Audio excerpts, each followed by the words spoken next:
In this quick 60-second guide, you'll learn how to close every Safari tab on your iPhone running iOS 26 all at once.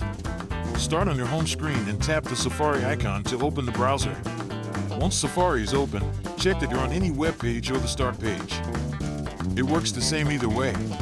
Now look at the bottom of the screen for the Tabs button, the one that shows overlapping squares and a number inside. Tap the Tabs button to open the tab overview and see all your open pages at once. Here, you can swipe around to preview your open tabs, but we're going to close them all in a single action.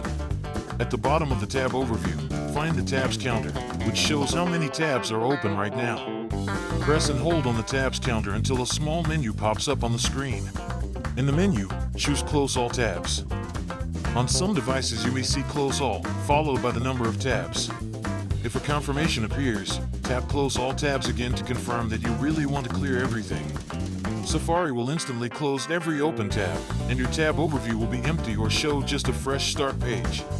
That's it. You've closed all Safari tabs on iOS 26 in seconds. Save this video for next time and keep your browser clutter free.